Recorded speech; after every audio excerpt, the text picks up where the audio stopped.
Why do people cheat? That's probably why you clicked on this video, because you want to know why. Maybe you're the cheater.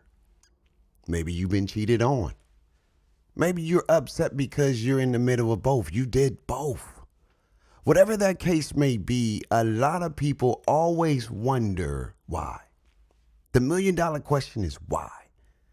It's almost as if a sense of entitlement that I am special, so special, but not special enough to be faithful with. So your feelings are hurt. Your trust is broken. You're scarred. You're heartbroken. And you probably wondering like, so why? Why, babe? Well, today we're going to uncap or uncover, why do people cheat? Now, I don't know why you cheat or why somebody else is cheating. Only you know you. But I'll give you some characteristics as to what are some of the mindsets of a cheater? Why do they cheat? And then we're going to tap into the streets because people have comments, and we're going to read some of those comments as well, because cheating isn't a good thing. But before we do that, I want to welcome you to the Levi podcast, where we build relationships on love. And if you are interested on finding love and finding and being in a happily relationship, or even being happy single, trying to search for your partner to have a happy relationship, this is the channel for you. And if you like more content like this, make sure you hit a subscribe and share the video. But today, let's start by, I like to start with the definition, right? Let's explain what cheating even means from the dictionary. And I quote from the Webster. Cheat, aka cheating, is the act of dishonesty and unfairly in order to gain an advantage, especially in games or examinations or in relationships. You're dishonest when you're cheating. You're gaining an advantage because you're getting your needs met by somebody else when you're involved with somebody else.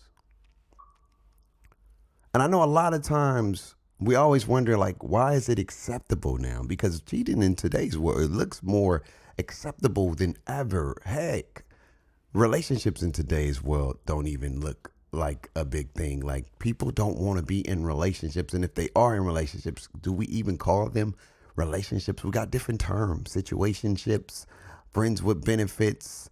Oh, we just sneaky links. It's different terms, right? And so you're probably asking, if you are in a relationship, why would somebody cheat on me? Because that's what you're really asking. Why would somebody cheat on you? And we can unpack that on another video, because sometimes it could be you.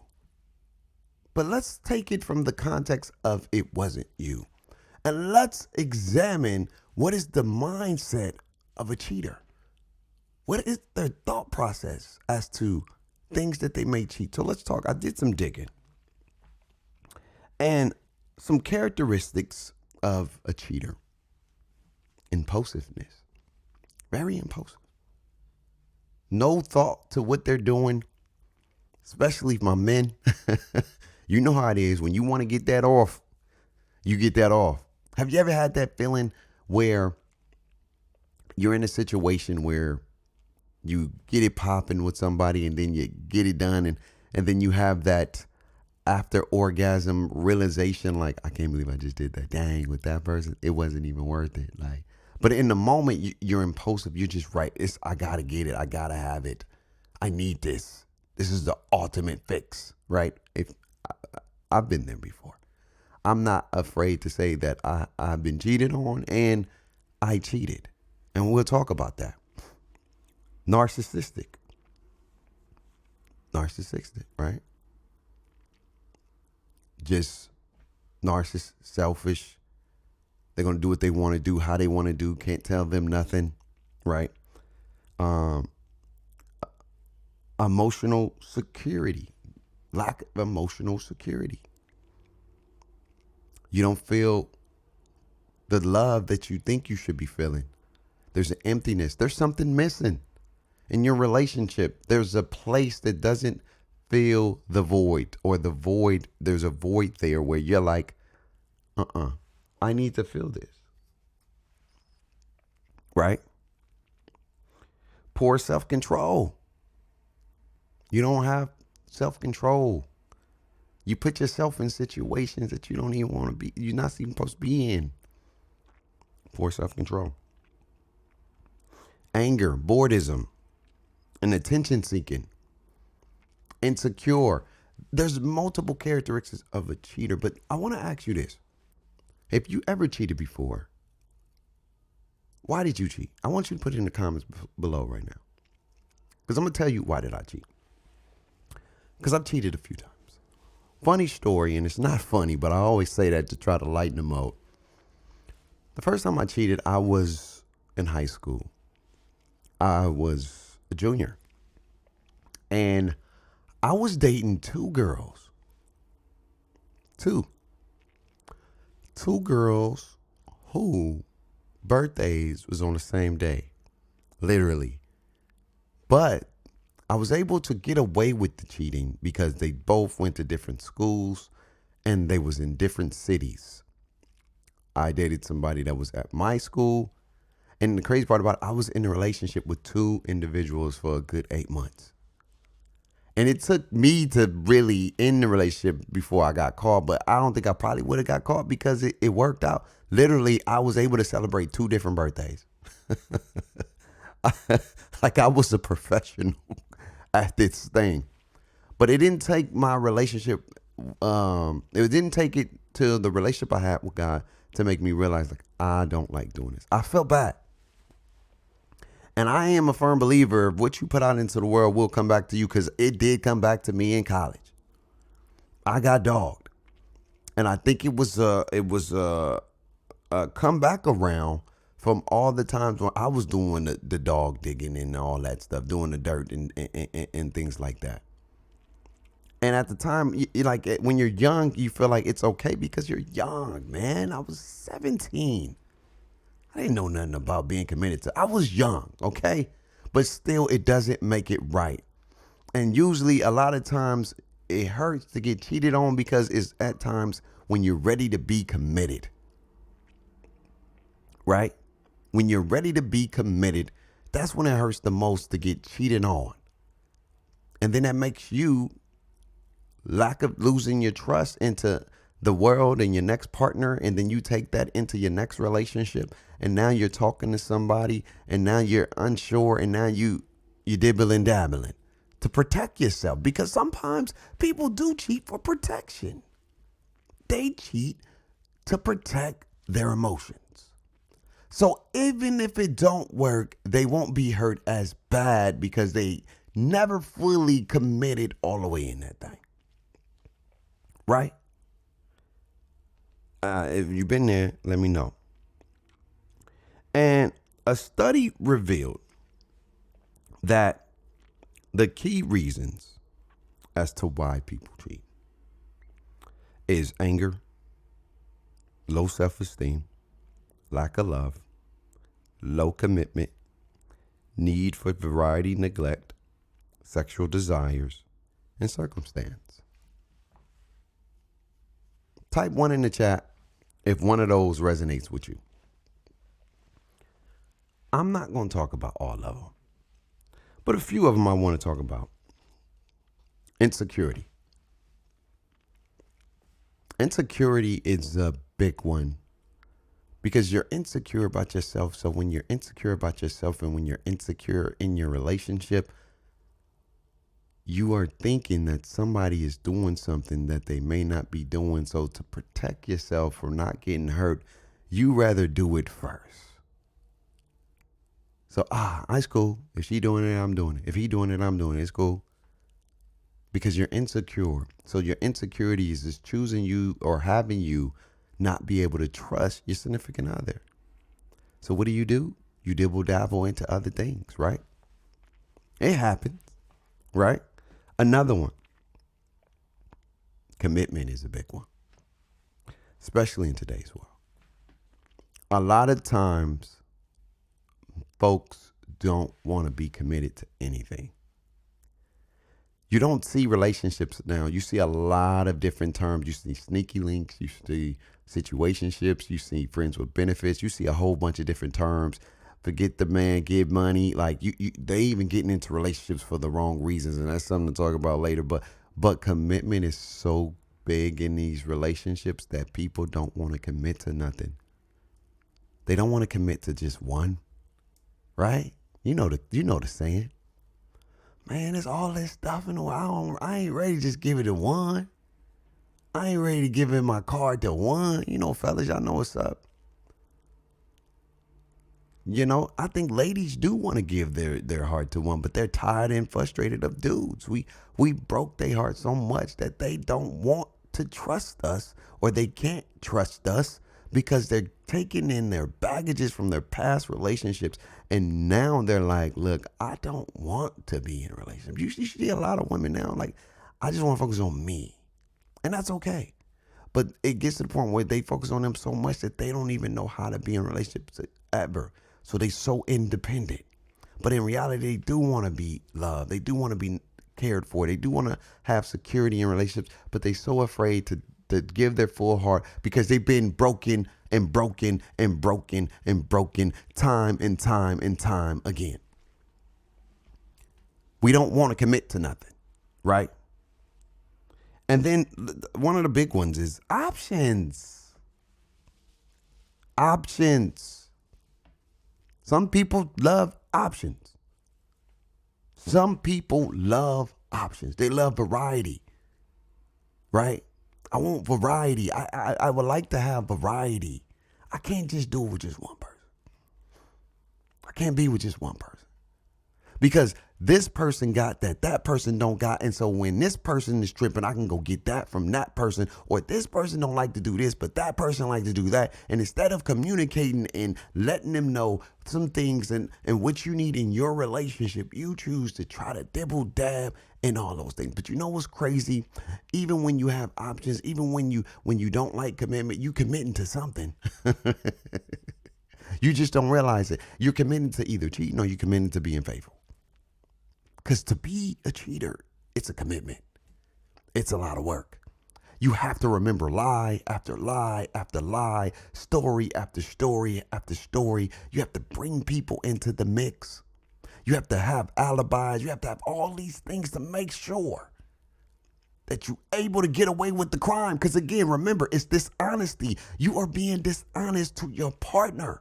So to be dishonest, you got to remember the lies. And so many lies that you remember, you got to commit to that because it becomes a truth, but it becomes your reality. Like, nah, I never did it. When you know you doing what you doing. And then the simple one is anger. When you're mad, you do things, right? Don't make it right, but when somebody hurt you, somebody called you out of your name, somebody disrespected you, I'm going to go to that person that say all the right things. I'm going to call that person that always makes me feel good when I'm in a place of hurt and when I'm in a place of pain. I call that the devil. The devil always is patient enough to wait till your moment when you are on your lowest energy and everything is hurt to try to tempt you to do what is wrong. See, it's not wrong talking to multiple people. It's wrong being in a relationship with multiple people. See, you can serial date, you can connect with people, and there's nothing wrong with that. But when you start committing to something and then you start being dishonest and you start lying, that's when the sin comes in. Like talking to multiple people is not an issue. It's when you start lying about talking to multiple people. I always say keep it a bean or lose the thing. You get what I'm saying? And so when you think about it, why you cheat, ask yourself, why did you cheat? I cheated because I wasn't ready to commit. I cheated because I liked options. It wasn't that I wasn't happy, but some people are unhappy in their relationships and they don't like to deal with confrontation. So they rather just cheat, get caught and hurt somebody and don't understand that pain and that hurt is going to falter and go into a different relationship, and it may come back to you when you're ready to commit. That's usually the rough times when that's when it hurts. And then hurt people, and that's a different topic for another day. But I wanna go to the streets because I asked some folks, and I'm not gonna disclose their names, but I want to give you guys some reasons as to why. Here we go. Some folks said a lot of reasons: selfishness, the thrill, being unsatisfied in their own relationships, feeling like they settled and thinking there is something better. Ooh, that's a good one. Is the grass always greener on the other side, family? Or is that what we telling ourselves? Every time we think that a relationship should always be peaches and cream, and that is the wrong mindset to have, because a relationship takes work. It takes work. But shout out to that individual who commented on that. Another person, we got some more. Another person said, okay, here we go. I got a few. I'm trying to get them. Cheating is a complex topic with various reasons behind it. Some common factors include lack of satisfaction, current relationships, seeking excitement or validation outside of the relationship, emotional disconnect because the other person allows them to be forgiven other behavior, or even personally insecurities. So it's some similar. Some people even said, I'm getting there. What did I say? Selfish, just simple. Convenience are not fully understood. The emotional, physical, and psychological effects of a relationships are not taken into consideration or even understood. When we understand the importance of God design, we look at people and relationships under a completely different microscope. It's no longer about the person, but how unions with them being brings God his most glory. That's amazing. Another person said, it's I believe other people cheat because they are looking for something from their spouse, but instead of verbalizing their needs, they become frustrated, feeling the other person should somehow know. And then they allow themselves to become intrigued by somebody else that may display what they want and they need. Before you know it, they are in entanglements. That's another word they call it, entanglements. Whatever the case may be, the question is why? Do you know why? There's multiple reasons why. And next video, we would tap into how do you know? Because you can find out the whys, but let's identify the signs, and we'll talk about some of the signs. How do you know somebody's cheating on you? How you know, are you the cheater? How do you know, are you being cheated on? Those are questions we will uncover later, but the big question today is the why factor. And I say this, regardless of the why, it's wrong. It doesn't matter the why. Because whenever you start something with dishonesty, you're starting it from the wrong context. And if we bring in the biblical lens, God do not want us to be dishonest. Be truthful. Be truthful in your faults. Tell the truth. The truth has set you free. We heard that so many times before. The truth will set you free. If you're not happy, articulate that. If you're not being satisfied, articulate that. If something's not right, articulate that. If you're not ready to commit, articulate that. If you don't want to be in a relationship, articulate that. Stop not articulating things. Hurting people. I'd rather you be honest and tell them the real so they know what they're getting themselves into than be dishonest and break somebody's heart that's only going to break somebody else's heart, and then break people where broken people are going to hurt more broken people, and then we have a broken society. So the question doesn't matter as to why. The answer is to not do it. Don't cheat, fam. Because what goes around comes back around. But that's going to do it for today's video, man. I hope this video was enlightening. I hope it touched your heart. And let me know in the comments, what videos do you want to see more? Welcome again to the Vibe Podcast, where we build a relationship with love. Next time, we're going to talk about how to uncover cheaters. How do you know when you're getting cheated on? It's tough, right? Or are you the cheater? We're going to talk about it. Y'all have a blessed day.